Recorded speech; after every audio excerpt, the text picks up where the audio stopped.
শুভ সকাল বন্ধুরা, দেখো সকালবেলায় রান্নাঘরে চলে এসেছি। এখানে 2 কাপ লিকার চা করছি আমার আর ছেলের জন্য। ছেলে সকাল সকাল উঠে পড়েছে, ওকে বললাম যে একটু লিকার চা খা, দুধ চা খেলে ভাত খেতে পারবি না, ও স্নান টান করে আবার স্কুলে যাবে। সেই জন্যই ওকে একটু বুঝিয়ে বললাম, নইলে একদমই লিকার চা ও খেতে পছন্দ করে না, যখনই খায় দুধ চাই খায়। তারপর মুসুর ডালটাকে বসিয়ে দিয়ে গিয়েছিলাম চা খেতে। চা খেয়ে এসে দেখি সিটি পড়ে গেছে, এবার সাঁতলে নেবো, একটু পেঁয়াজ ভেজে সাঁতলাবো।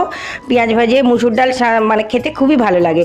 লাল শাক ভাজছি, লাল শাকটা বাদাম দিতে পারলে খুবই ভালো হতো, কিন্তু বাদাম বাড়িতে নেই বলে একটুখানি পোস্ত ছড়িয়ে নিয়ে আর লাল শাক ভেজে নিয়েছি।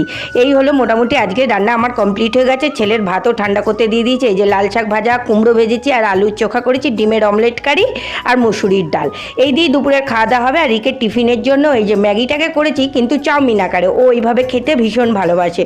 যাই হোক, ওকে খেতে দিয়ে দেবো। আর এরাও এসে সকালবেলায় হুজ্জুতি করছে যে মা তুমি কি করছো, এ করছো, সে জিজ্ঞাসা করছে আর কি, এত খাবার দাবার হচ্ছে না হচ্ছে, ওরা কি খাবে না খাবে সেটাই। আর এই যে এখানে আমি একটুখানি কফি করে নিয়েছি, আর এই যে বাপুজি কেক আছে।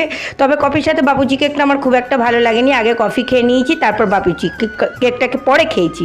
কারণ বাপুজি কেক আগে খেয়ে নিলে না কফির স্বাদটা বুঝতে পারি না, আর আমি তো খুব হালকা মিষ্টি খাই ওই কারণে। আর এদের জল ফুরিয়ে গেছে, জল দিচ্ছি, এদের জল দিতে লেই না, এর একটু করে জল খাবে আর একটু করে হাম খাবে। তো চলো আজকের ভিডিওটা এইটুকুই, দেখা হচ্ছে নেক্সট ভিডিও, টাটা।